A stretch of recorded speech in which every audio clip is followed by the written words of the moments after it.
అందరికీ నా హృదయపూర్వక నమస్కారాలు. గత 4.5 సంవత్సరాలుగా అరాచకమైన పాలన ఆంధ్రప్రదేశ్లో ఎలా ఉందో చూస్తూ ఉన్నాం. దాంట్లో భాగంగానే మాజీ ముఖ్యమంత్రి, ప్రతిపక్ష నాయకుడు శ్రీ నారా చంద్రబాబు నాయుడు గారిని అక్రమంగా కేసులు పెట్టి ఈ రోజున చాలా అన్లాఫుల్గా ఈ రోజున ఆయన్ని ఇక్కడ రిమాండ్లో పంపించడం చాలా బాధాకరం. దాంట్లో భాగంగానే వారికి నా సాలిడారిటీ ప్రకటించడానికి ఇక్కడికి వచ్చాను. ఒకటే అనిపించింది, చంద్రబాబు నాయుడు గారికి నాకు గతంలో కూడా పాలసీల పరంగా కానీ భిన్నమైన ఆలోచనలు ఉన్నాయి. నేను విడిగా కూడా పోటీ చేశాను. పాలిటిక్స్లో జనసేన తరపు నుంచి నేను తీసుకున్న నిర్ణయం, రాష్ట్రం బాగుండాలి, దేశ సమగ్రత చాలా బలంగా ఉండాలని కోరుకునేవాడిని. 2014లో జనసేన ప్రారంభించినప్పుడు ఆ రోజున కూడా నేను కోరుకుంది, అడ్డగోలుగా రాష్ట్ర విభజన జరిగినప్పుడు ఆంధ్రప్రదేశ్కి రాజధాని లేకుండా అయిపోయింది. సరిగ్గా ఏవైతే అడగాలో అవన్నీ సరిగ్గా తెచ్చుకోలేకపోయాం. అప్పుడు కాంగ్రెస్ ప్రభుత్వం, యూపీఏ కాంగ్రెస్ ప్రభుత్వం సరిగ్గా దీన్ని ఆంధ్రప్రదేశ్కి న్యాయం చేయలేకపోయింది. సగటు మనిషి వేదన నేను జనసేన ఆవిర్భావ సభలో మాట్లాడాను. ఆ రోజు నుంచి నేను తీసుకున్న నిర్ణయాలు కొంచెం ఇబ్బందిగా ఉంటాయి చాలామందికి. నేను నరేంద్ర మోదీ గారికి మద్దతు తెలిపినప్పుడు ఆ రోజున 2014లో ఆయన సొంత పార్టీలోని వ్యక్తులు కూడా కొంత ఆలోచించిన, మీకు తెలుసు, ఆయన కావకూడదు అనుకున్న వర్గం కూడా ఉంది. కానీ వీటన్నిటికీ దక్షిణ భారతదేశంలోనే మొట్టమొదటిగా బయటకు వచ్చి నేను మద్దతు తెలిపాను నరేంద్ర మోదీ గారికి. దానికి కారణం అంటే ఈ రోజున నా మనస్సుని ఆవిష్కరింపజేస్తున్నాను. దేశానికి చాలా బలమైన నాయకుడు కావాలి. దానికి కారణం ఆ రోజున నరేంద్ర మోదీ గారికి మద్దతు తెలపడానికి, మా నాన్నగారు చనిపోయి అస్థికలు కలపడానికి కాశీలో ఉంటున్నప్పుడు బాంబే దాడి జరిగింది. బాంబేలో మనకి ఉగ్రవాదులు వచ్చి మనకి బాంబేలో తాజ్మహల్ హోటల్ మీద దాడి జరిగినప్పుడు వీటన్నిటికీ నాకు ఆయన ఒకటే అనిపించింది, జరుగుతూ ఉంది. అలాగే దానికి ముందు పార్లమెంటు మీద అటాక్ జరిగింది. భారతదేశం ఇంత బలహీనంగా ఉంది, దీనికి బలమైన నాయకుడు కావాలి అనుకున్న ఆ రోజు నాకు అనిపించింది, ఎవరైనా వస్తే బాగుండే, ఖచ్చితంగా మద్దతు తెలపాలని ఆ రోజు అనుకున్నాను. అదేవిధంగా 2014లో ఆ రోజు అనుకుంటే 2011-9లో అది నరేంద్ర మోదీ గారు వచ్చినప్పుడు నాకు ఆయన సంపూర్ణంగా మద్దతు తెలిపినప్పుడు ఆ రోజున నన్ను అందరూ తిట్టారు. నేను ఒక నిర్ణయం తీసుకుంటే దానికి వెనక్కి వెళ్ళను. దానికి కారణాలు ఉంటాయి, హేతు ఉంటుంది దానికి. ఆ రోజు నేను ఏ రోజు కూడా, ఆ రోజు నుంచి ఈ రోజు వరకు కూడా నేను నరేంద్ర మోదీ గారు వారు పిలిస్తే వెళ్ళాను తప్ప, ఎందుకంటే నేను ఆ స్థాయి నాయకుల కాలాన్ని నేను దుర్వినియోగం చేయను. కనీసం ఒక ఫోటో ఆపర్చునిటీ కూడా నేను అడగను. అంటే ఇవన్నీ నేను దేశ సమగ్రతని, దేశ అభివృద్ధిని ఉద్దేశం పెట్టుకునే మాట్లాడుతాను, ఒక అభిప్రాయం మద్దతు తెలియజేసిన. అలాగే 2014లో భారతీయ జనతా పార్టీ, తెలుగుదేశంకి మద్దతు ఇవ్వడానికి కూడా చాలా ముఖ్య కారణం, విడిపోయిన ఆంధ్రప్రదేశ్కి చాలా అనుభవం ఉన్న నాయకుడు కావాలి దీనికి. ఎందుకంటే 2020 విజన్ అని చెప్పినప్పుడు దానికి కారణం కూడా, హేతు కూడా చెప్తాను మీకు. 2020 విజన్ అనుకున్నప్పుడు చాలామందికి అర్థం కాలేదు 90స్లో.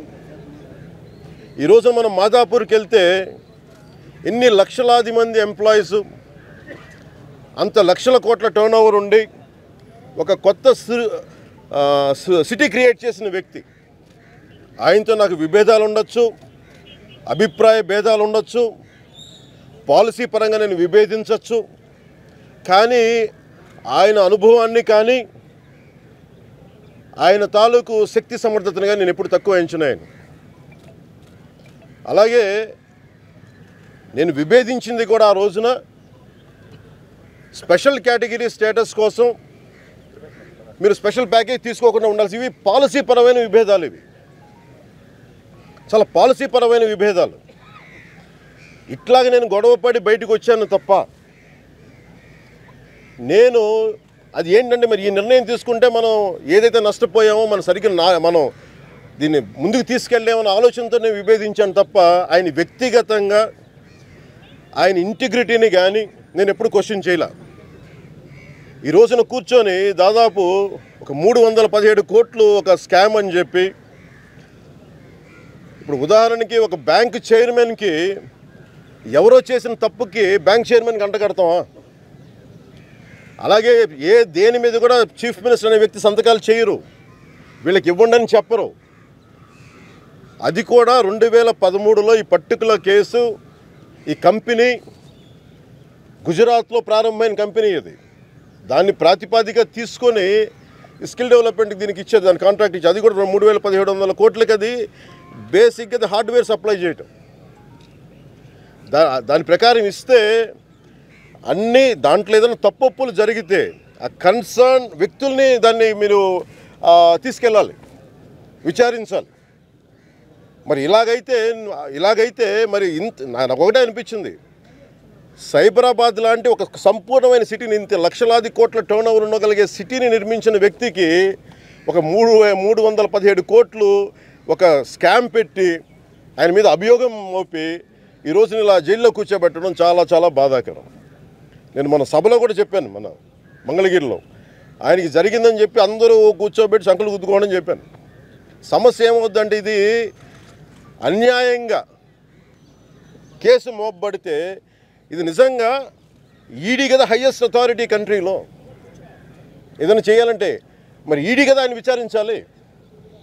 మరి అలాంటప్పుడు కూర్చోబెట్టి స్టేట్ గవర్నమెంట్ ఈ విధంగా చేయటం అది ఎంతవరకు సబబు? ఇది డైరెక్ట్గా అసలు ఇవన్నీ మోపిన వ్యక్తి ఒక హార్డ్ కోర్ క్రిమినల్ కేసులు ఎదుర్కొంటున్న వ్యక్తి, అన్ని కూర్చోబెట్టి ఆర్థిక నేరాల్లో చేసిన వ్యక్తి, అతను చేసిందంతా ఎదుర్కొన్నారని చెప్పి ప్రతి ఒక్కళ్ళు ఈరోజు నేను కూడా జైల్లో పెట్టడం చాలా బాధాకరం. ఆయనతోటి నాకు విభేదాలు ఉండొచ్చు, అభిప్రాయ భేదాలు ఉండొచ్చు, అవన్నీ పాలనాపరమైనవి, పాలసీ పరమైనవి. ఇది చాలా చాలా రాష్ట్రానికి మంచిది కాదు. పోనీ ఈ అభియోగాలు మోపిన వ్యక్తి ఏమైనా మహానుభావుడా? ఇతనేమైనా లాల్ బహదూర్ శాస్త్రియా? ఇతనేమైనా వాజ్పేయి గారా? ఆర్థిక నేరాల నుంచి జైల్లో ఉన్న వ్యక్తి, ఈ రోజుకి ఈడీ కేసులు ఉన్నాయి. దేశం బయటికి వెళ్ళాలంటే కోర్టు పర్మిషన్ తీసుకొని బయటికి వెళ్ళాలి. వీటన్నిటికీ మించి ఎక్కడక్కడ వెరీ అన్కాన్స్టిట్యూషనల్ వ్యక్తి ఇతను. అన్ని రాజ్యాంగపరమైన ఉల్లంఘనలు ఇతను చేసేవన్నీ. పవర్ పర్చేజ్ అగ్రిమెంట్స్ దగ్గర నుంచి అన్ని రాజ్యాంగ ఉల్లంఘన, స్టేట్ డైరెక్టివ్ ప్రిన్సిపల్స్ని ఏమాత్రం ఖాతరు చేయని వ్యక్తి. స్టేట్ డైరెక్టివ్ ప్రిన్సిపల్స్ ప్రకారం అంతర్జాతీయంగా భారతదేశం ఎంతో ఒప్పందం పెట్టుకుంటే రాష్ట్రాలు అవి ఖాతరు చేయాలి. స్టేట్ డైరెక్టివ్ ప్రిన్సిపల్స్లో అది ఉంటుంది, దాన్ని ఖాతరు చేయని వ్యక్తి. ఏ విధంగా తీసుకుని అందరినీ భయభ్రాంతులను చేసే వ్యక్తి. ఇదే వాలంటీర్ వ్యవస్థని ఇలా చేశారన్న తిట్టిన వ్యక్తి, ప్రైవేట్ డేటా చోరీ జరుగుతుందని కోడిలాగా మొత్తం కప్పెక్కి కూసిన వ్యక్తి ఈ రోజున డేటా చౌర్యం చేస్తుంటే ఇన్ని రకాలుగా ఉల్లంఘించిన వ్యక్తి, మనకి రాజ్యాంగాన్ని ఉల్లంఘించిన వ్యక్తి, చట్టాలను ఉల్లంఘించిన వ్యక్తి ఈ రోజున ఇట్లాంటి అవినీతి ఆరోపణలు చేస్తూ ఉంటే చాలా హాస్యాస్పదంగా ఉంది ఇది. మరి దీనికి ఎక్కడ చూసినా పోనీ అభివృద్ధి బాగుందా, పోనీ డెవలప్మెంట్ ఏమైనా ఉందా, ఉపాధి అవకాశాలు ఏమైనా వచ్చినాయా, ఇతను చెప్పిన హామీలు ఏదన్నా నిలబెట్టుకున్నాడా, మద్యపానం నిషేధిస్తానని చెప్పి మద్యపాన నిషేధాన్ని చేశాడా, సిపిఎస్ని రద్దు చేస్తానని చెప్పి సిపిఎస్ని రద్దు చేశాడా, 2.5 లక్షల ఉద్యోగాలు ఇస్తానని చెప్పి 2.5 లక్షల ఉద్యోగాలు, ఏది ఒక్క మాట ఏది కూడా ఒక్కటి కూడా నిలబెట్టుకోలేని వ్యక్తి అడ్డగోలుగా దోపిడీ చేస్తూ ఉంటాయి. అడ్డగోలుగా దోపిడీ చేస్తూ ఉంటే, ఉదాహరణకి మద్యపాన నిషేధంలో దాదాపు 1/3 ఆఫ్ ఇన్కమ్ వాళ్ళ పాకెట్స్లోకి వెళ్ళిపోతూ ఉంది. డిజిటల్ పేమెంట్స్ లేవు, క్యాషే ఇవ్వాలి. ఇంత అడ్డగోలుగా కనిపిస్తూ ఉంటే వీళ్ళ అవినీతి ఈ కూర్చోబెట్టి తను మొత్తం బురదలో కూరుకుపోయి ఆ కూరుకుపోయిన బురదను అందరి మీద వేస్తూ ఉన్నాడు ఈ వ్యక్తి. పోనీ దీంతోపాటు లా అండ్ ఆర్డర్ సిచ్యువేషన్ ఎవడు ప్రశ్నించకూడదు గవర్నమెంట్ని. అరే డెమోక్రసీలో ఉంటుంది, డిసెంట్ ఉంటుంది. డెమోక్రసీలో ఒక అభిప్రాయం చెప్తే దానికి భిన్నమైన అభిప్రాయం ఉంటుంది. నువ్వు తట్టుకోలేకపోతే ఎట్లాగా? నువ్వు దాన్ని అనేసి నేను అందరితో విభేదిస్తాను కొన్ని ప్రజలకు సంబంధించి, అంత మాత్రాన ఇలా కూర్చోబెట్టి నాలాంటోడు మాట్లాడుతుంటే, నాలాంటోడు నువ్వు ఆంధ్రప్రదేశ్ సరిహద్దులను నువ్వు ఆపేస్తానంటే ఎక్కడికి వెళ్తాం మేము? నీకు ఆపే హక్కు ఉందా? అధికారులు కూడా ఆలోచించుకోవాలి. కంప్లీట్ యాంటీ కాన్స్టిట్యూషనల్ యాక్టివిటీస్ అవి. రోడ్డు మీద తిరగకూడదు, ఇంట్లోంచి బయటికి రాకూడదు, ఎవరు చేతులు ఒప్పకూడదు, బండిలో నుంచి వచ్చి నమస్కారం చేయకూడదని నాలాంటి కూడా అలా చేస్తున్నప్పుడు ఆల్రెడీ అధికారంలో ఉన్న వ్యక్తి అభియోగం మోపడం చాలా తేలిక. దీంట్లో భాగంగానే నేను ముందు నుంచి చెప్తా ఉన్నాను. అసలు ఇదంతా నాకు ఒకటే అనిపిస్తుంది, ఎందుకు జరిగిందంటే నేను 2020లో ఒకటే చెప్పాను, ఈ పాలన వీళ్ళ పీడను భరించలేక వ్యతిరేక ఓటుని చీలనివ్వను అని చెప్పాను. ఆ చీలనివ్వను అన్నదానికి మళ్ళీ ఇంకో 30 సంవత్సరాలు అధికారంలో ఉంటాం కలగన్న వ్యక్తి చాలా బాధ్యతగా నిజంగా కనుక నిర్వర్తించుంటే అసలు నాకు ఈ రోజున బాలకృష్ణ గారి మధ్యలో, లోకేష్ గారి మధ్యలో నాకు నుంచోవలసిన అవసరమే సందర్భం వచ్చింది. మేము వ్యక్తిగతంగా కలిసేవాళ్ళం, అది వేరే విషయం. రాజకీయ పరంగా ఇలా వచ్చి కలిసే అవకాశం ఉండదు. కానీ ఈ సందర్భాన్ని సృష్టించింది మటుకు వైసీపీ, జగన్. మీరు క్రియేట్ చేసింది ఇది. నేను వైసీపీ వ్యతిరేక ఓటును చీలనివ్వనంటానికి కూడా నువ్వు చేసిన మాట అది. నువ్వు అడ్డగోలుగా రోడ్లు అయ్యావు, దోపిడీలు చేస్తావు, బెదిరిస్తావు. వైఎస్ వివేకానంద రెడ్డి గారిని మర్డర్ జరిగితే అన్ని వేళ్ళు మీ ఇంటి వైపు చూపిస్తూ ఉంటే ఒక్కడు వెళ్ళలేదు, ఒక్క అపరాధి వెళ్ళలేదు, బయటికి జైల్లోకి వెళ్ళలేదు ఒక్కళ్ళు. ఇన్ని గొడవలు ఇన్ని పెట్టుకొని ఇంత అడ్డగోలుగా అక్రమంగా మీరు ల్యాండ్ కబ్జాలన్నీ చేస్తూ ఉంటే ఒక్కళ్ళ మీద చేయట్లేదు, కేసులు పెట్టట్లా. గుజరాత్లోని ముంద్రా పోర్ట్లో దాదాపు 3,000 కేజీల హెరాయిన్, 21,000 కోట్ల వర్త్ హెరాయిన్ గుజరాత్లో టాస్క్ ఫోర్స్ వాళ్ళు పట్టుకుంటే, గుజరాత్ టాస్క్ ఫోర్స్ వాళ్ళు పట్టుకుంటే దాని మూలాలు విజయవాడలోని సత్యనారాయణపురం ఆషి కంపెనీకి తేలుతూ ఉంటే ఈరోజు వరకు ఆంధ్రప్రదేశ్ పోలీసు ఒక్కళ్ళని పట్టుకోలేదు. దానికి సంబంధించి న్యూస్లో లేదు అది. నేను మీడియా వారికి కూడా అడుగుతూ ఉన్నాను, సాక్షి మీడియా కూడా చెప్తున్నాను, ఆ కేసు కూడా బయటికి తీసుకురండి. మీరు అవి వదిలేశారు కన్వీనియంట్గా. మీరు మాట్లాడితే, న్యాయం మాట్లాడితే సంపూర్ణంగా మాట్లాడండి, ఆబ్జెక్టివ్గా పాలిటిక్స్ చేయండి. కూర్చోబెట్టి ఎంత అందరూ పొలిటికల్ గేమ్ ఆడితే రాష్ట్రం సర్వనాశనం అయిపోతుంది, అభివృద్ధికి దూరం అయిపోతుంది, నిరుద్యోగం పెరిగిపోతుంది. ఈ రోజున చంద్రబాబు నాయుడు గారికి జరిగిందని కాదు ఇది. రేపొద్దున మారుమూల ప్రతి చోట, ప్రతి వీధిలో ఇదే గొడవ ఉంటుంది. ఉదాహరణకి మా నాయకులే వాళ్ళు బూతులు తిట్టచ్చు, వైసీపీ నాయకులు. దానికి నిరసన తెలియజేయడానికి మా వాళ్ళు బయటకు వస్తే మన విశాఖపట్నంలో కొన్ని నెలల క్రితం ఆడవారిని చూడక నిరసన తెలిపినందుకు, రోడ్డు మీదకి వచ్చి నిరసన తెలిపినందుకు అటెంప్టివ్ మర్డర్ కేసు పెట్టారు. నిరసన తెలిపినందుకు అటెంప్టివ్ మర్డర్ కేసు పెడితే అధికారంలో ఉన్న వ్యక్తికి పాలసీలు అతను చెప్పాలి. ఆయన మీద ఇలాంటి అభియోగాలు మోపడంలో అది చాలా తేలికై. ఆయన ప్రూవ్ చేయండి మీరు, ఆయన సంతకం ఉందా, ఇవన్నీ ఉన్నాయా? ఎవ్వరు చట్టానికి అతీతులు కాదు, మాకు తెలుసు. అది నిర్ణయాలు తీసుకొని ఒకరికి ఇచ్చిన తర్వాత దాంట్లో తప్పులకు సంబంధిత అధికారులు చేయాలి, దానికి వాళ్ళ బాధ్యతలు చేయాలి. ఇది ప్యూర్లీ పొలిటికల్ వెండెట్ట, రాజకీయ ప్రతీకారం ఇది. ఈ రోజున నేను ఒకటే మన వైసీపీ నాయకులు కూడా, ప్రజలకు కూడా నేను ఒకటి చెప్తా ఉన్నాను, ఇది నేను సంపూర్ణంగా దీన్ని ఖండిస్తూ ఉన్నాను. ఇది ఖండించి నేను వెళ్ళిపోవట్లేదు. ఈరోజు భేటీ, ఈ ములాఖత్ ఒక ఆంధ్రప్రదేశ్కి చాలా కీలకమైంది. నేను ఇంతకాలం నేను చెప్తా ఉన్నాను, తెలుగుదేశం జనసేన కలిసి వెళ్తుందా లేదా అనేది నేను ఆలోచిస్తూనే ఉన్నాను ఇంతకాలం. నేను ఎన్డీఏలో ఉన్నాను. నేను కోరుకుంటుంది కూడా 2014లో ఈ వైసీపీ అరాచక పాలన నుంచి బయటపడాలంటే ఎన్డీఏగా పోటీ చేసిన తెలుగుదేశం పార్టీ, జనసేన, భారతీయ జనతా పార్టీ కలిసి వెళ్ళాలని నా కోరిక. ఎందుకంటే స్థిరత్వం ఖచ్చితంగా ఇవ్వగలదు. అదేవిధంగా భాగంగా నేను పదే చెప్పుకుంటూ వచ్చాను కేంద్ర ప్రభుత్వానికి కూడా, కేంద్ర నాయకత్వానికి కూడా. వాళ్ళు ఏ నిర్ణయం తీసుకుంటారో నాకు తెలియదు. చాలా పాజిటివ్ నిర్ణయం తీసుకుంటారని నేను అనుకుంటా ఉన్నాను. సమిష్టిగా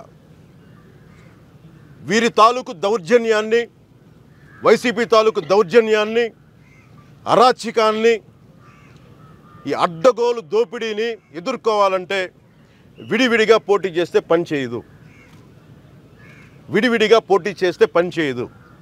ఈ అరాచకం ఇంకో 2 దశాబ్దాలు కుదిరితే 2 దశాబ్దాలు కూడా కంటిన్యూ అవుద్ది. ఇక ఆంధ్రప్రదేశ్ కాంట్ ఎఫోర్డ్ వైసీపీ. వీరి తాలూకు దుష్ట పాలనని, అరాచక పాలనని ఆంధ్రప్రదేశ్ ప్రజలు తీసుకోలేరు.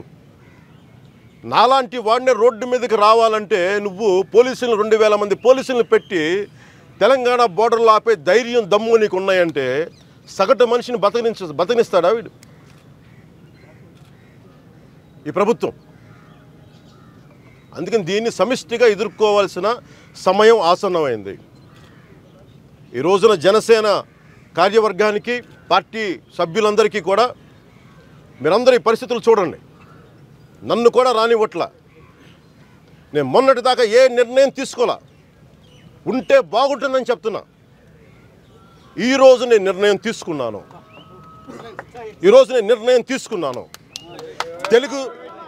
జనసేన, తెలుగుదేశం కలిసి వెళ్తాయి వచ్చే ఎన్నికల్లో. ఇది మా ఇద్దరి భవిష్యత్తుకు సంబంధించింది కాదు, ఆంధ్రప్రదేశ్ భవిష్యత్తుకు సంబంధించింది. ఈ రోజున ఇంత అనుభవం ఉన్న వ్యక్తి, బిల్ క్లింటన్ లాంటి వ్యక్తితో, బిల్ గేట్స్ లాంటి వ్యక్తులతోటి, ఇలాంటి అందరితో కలిసి ఒక సైబరాబాద్ ఒక సిటీకి రూపకల్పన చేసిన వ్యక్తి ఈ రోజున రాజమండ్రి సెంట్రల్ జైల్లో ఉండాలి. నిజంగా చాలా బాధపడాలి. మనం 151 సీట్లు దౌర్జన్యాలు చేసేవాడికి ఇచ్చాం. కానీ చంద్రబాబు గారు ఆయన రాజకీయవేత్త, ఆయన క్రిమినల్ కాదు. ఆయన జగన్ ఆర్థిక నేరస్తుడు.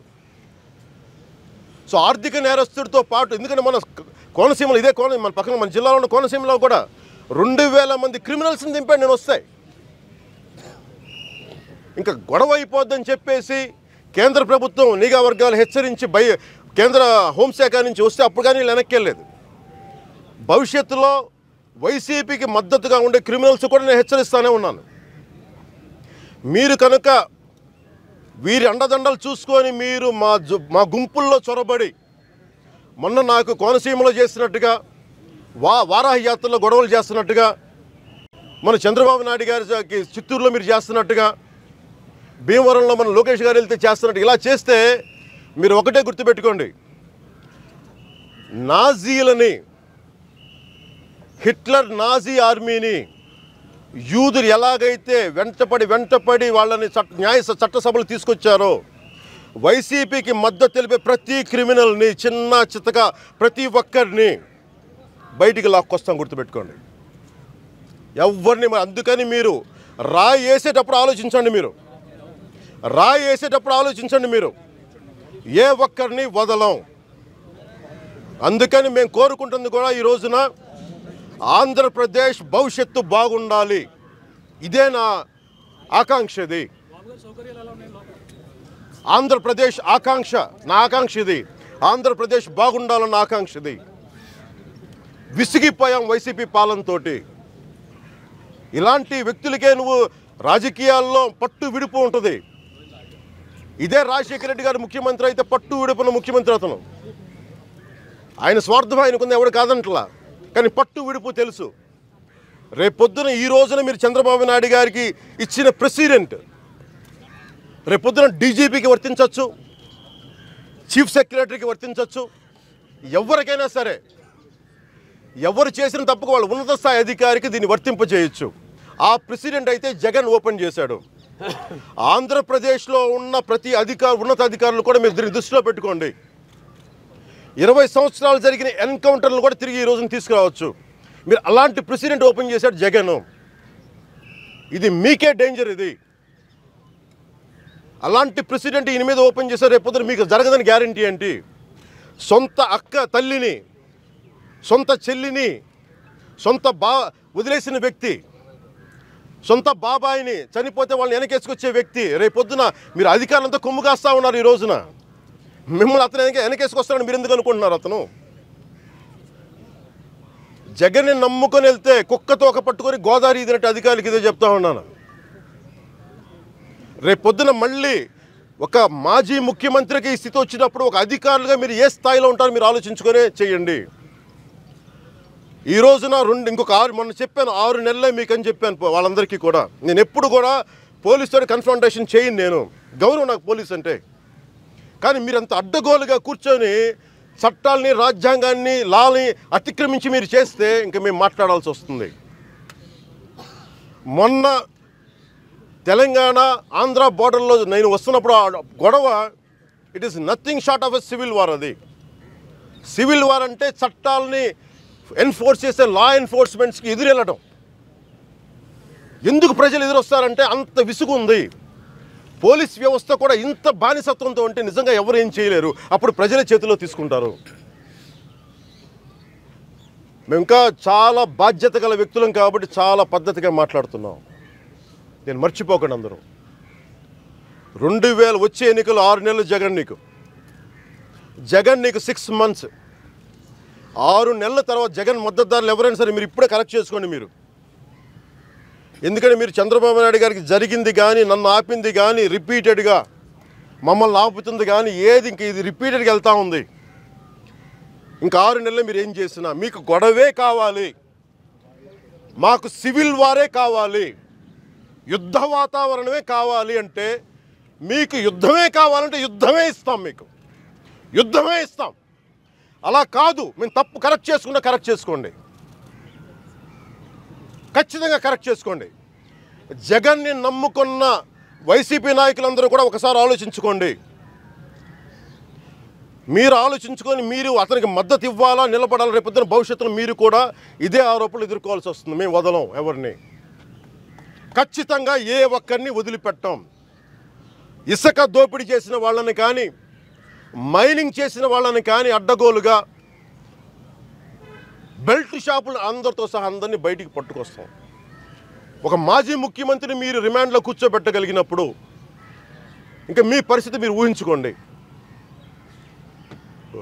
వచ్చే 6 నెలల తర్వాత వచ్చే ఎన్నికలు ముందు వస్తాయా రేపు వచ్చినా సరే జనసేన, తెలుగుదేశం కలిపి పోటీ చేయబోతున్నాయి. ఎన్నికల్లో ఖచ్చితంగా పోటీ చేయబోతున్నాయి. ఇది కష్టంగా ఉండొచ్చు. అలాగే ఖచ్చితంగా భారతీయ జనతా పార్టీ దీనికి కలిసి వస్తుందని నేను సంపూర్ణంగా విశ్వసిస్తున్నాను, నమ్ముతున్నాను.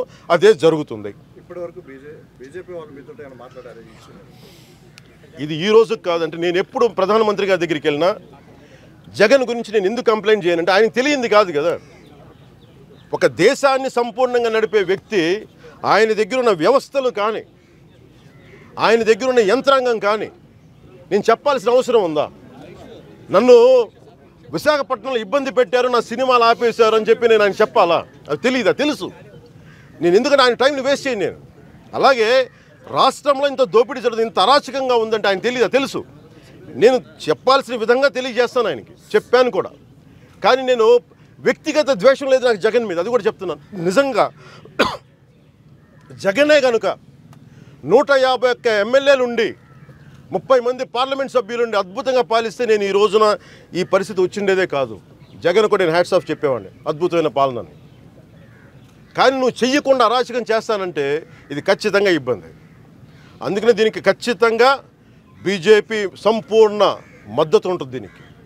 నేను అది మీకు తెలియజేస్తాను. ములాఖాతులు నేను వారిని ఒకటే అడిగాను, వారి ఆరోగ్యం ఎలా ఉంది? మీలాంటి వ్యక్తికి ఇలాంటి పరిస్థితి రావడం చాలా బాధగా ఉంది. నేను విభేదించాను మీతోటి, పాలసీ పరంగా మీతో గొడవ పడ్డాను. కానీ ఎప్పుడు కూడా వ్యక్తిగతంగా నాకు మీ మీద ఇలాంటి అభిప్రాయం అయితే లేదు. నాకు అది చాలా సంపూర్ణంగా తెలియజేశాను. అలాగే అధికారులు కూడా అడిగాను.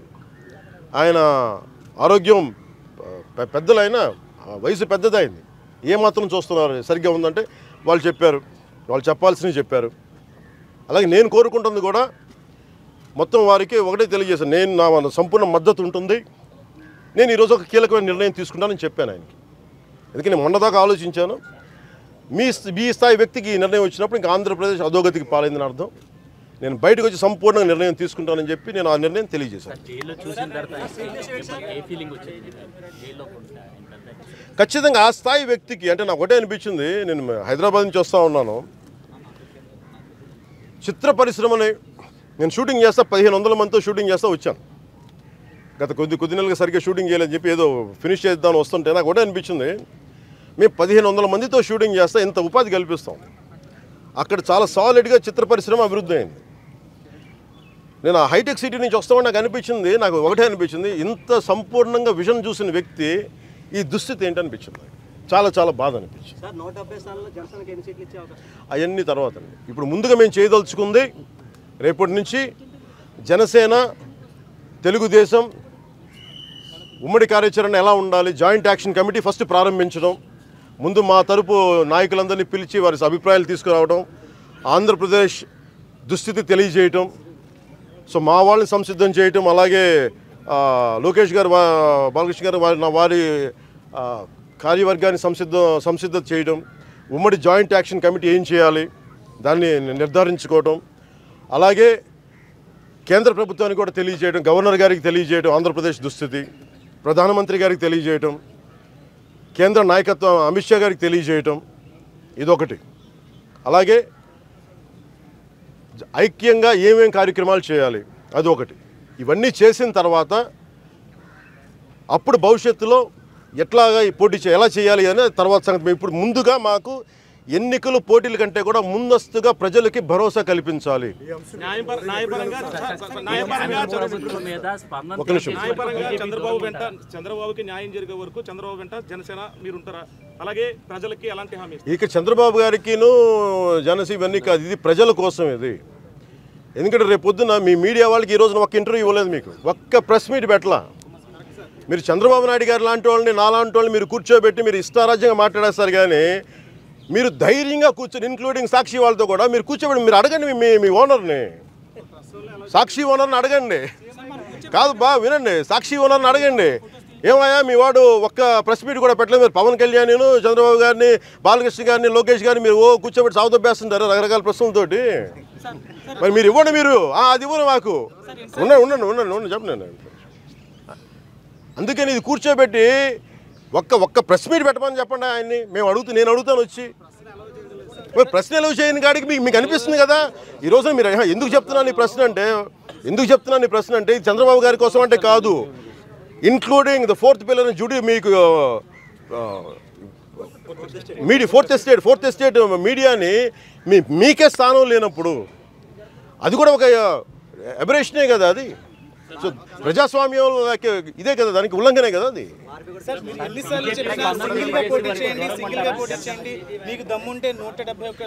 ఓకే, వైసీపీ వాళ్ళకి ఇదే చెప్తున్నా. నేను అడుగుతున్నాను మిమ్మల్ని, మీ పార్టీ ఎలా నడపాలని అడుగుతున్నానా? మనకి జగన్ పులివెందుల నుంచి కాదు నీకు అమలాపురం నుంచి పోటీ చేయమని అడగట్లేదు కదా, జగన్ పులివెందుల నుంచి కాదు నువ్వు కొంచెం రాజమండ్రి రూరల్ నుంచి పోటీ చేయమని అడగట్లేదు కదా. అందుకని బాబు మీ మాటలన్నీ మీరు లోపల పెట్టుకొని బయట చెప్పకండి, మీరు చెప్పకండి, మాకు తెలుసు. ఎంతకాలం చేస్తావు, ఇది రాజ్యాంగం ఉల్లంఘన కదా. నేను అనేదేనా, నువ్వు చేసుకుంటా వెళ్ళే కొద్దీ మేమేమి ఆగాము, అది ప్రలోభం, అది అంటే మీరు భ్రమ, అది చాలా దారుణం అది. ఎందుకంటే నేను చెప్తున్నాను, ఒకరి చావు ఒకరి అరెస్టులు ఆనందించేవి కావు. రాజశేఖర రెడ్డి గారు చనిపోయినప్పుడు నాకు చాలా బాధేసింది. అది కూడా నా పుట్టినరోజు కోసం ఎవరు చాలామంది వచ్చేది మాట్లాడుతుంటే, ఇక్కడ విదేశంలో, ఇక్కడ మలేషియాలోనూ ఇక్కడ షూటింగ్ చేస్తూ ఉంటే కొమరంపులి రాజశేఖర రెడ్డి గారు చనిపోయారంటే నాకు చాలా బాధ కలిగింది. సంబరం చేసుకునేది కాదు అది, నేను ఆయనతో పోరాటం చేస్తున్నాను వ్యతిరేకంగా.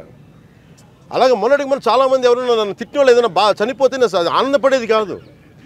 జగన్ 2000 అప్పుడు ఆ టైంలో అతను 2 సంవత్సరాలు జైల్లో ఉంటే నాకేం ఆనందం లేదు. అది కనీసం మనం కామ్గా చూస్తాం, తటస్థంగా చూస్తాం, బాగా అయిందని ఎవడో అనుకోడు. అలా అనుకుందే అంటే అది మీ తాలూకు దిగజారుడుతనం అంతే.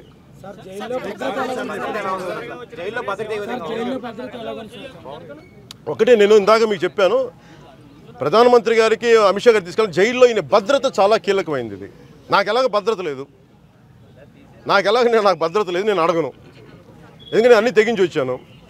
కానీ ఈ వయసులో ఆయనకి చాలా చాలా భద్రత కావాలి, ఎందుకంటే ఆయన చాలా సమస్యలు ఎదుర్కొన్న వ్యక్తి, బ్లాక్ క్యాట్స్ మనకి రక్షణలో ఉన్న వ్యక్తి. అలాంటి వ్యక్తికి ఈ రోజున అధిక రక్షణ ఉండాలి, అది కూడా నేను వాళ్ళకి తెలియజేస్తాను.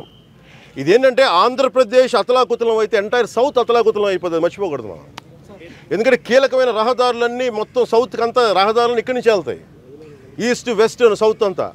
అందుకని ఆంధ్రప్రదేశ్ తాలూకు అనిశ్చితి కానీ ఈ మనకి లాలెస్నెస్ కానీ మొత్తం దేశం మీద పడుతుంది. అందుకని ఆ దృష్టితోటే నేను ప్రధానమంత్రి గారికి మనకి అమిత్ షా గారి దగ్గర దృష్టికి తీసుకొని ప్రెసిడెంట్ దృష్టికి కూడా తీసుకెళ్తాం.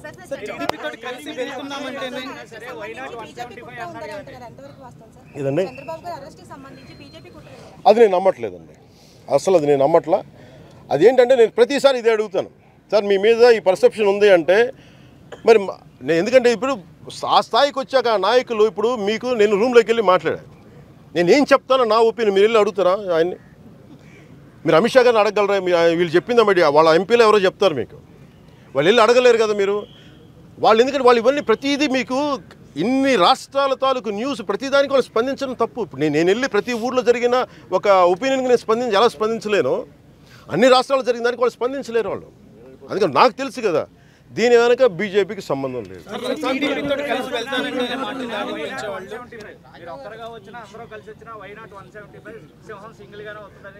వాళ్ళు సింహాలమ్మ సింగిల్గా రమ్మని చెప్పండి. మేము సింహాలు, మేము మనుషులు అమ్మ, మేము జంతువులం కాదు, మేము మనుషులు. నేను 2014లో పార్టీ పెట్టినప్పుడు ప్రాణాలు తెగించి ఈ రోజు ఉంటే ఉంటాం, రేపు పోతే పోతాం అలా వచ్చినాడు. నాకేం వాళ్ళు తిడితే ఏంటంటే నువ్వు నమ్మి చెయ్యి, అప్పుడు చెప్తున్నా సంగతి.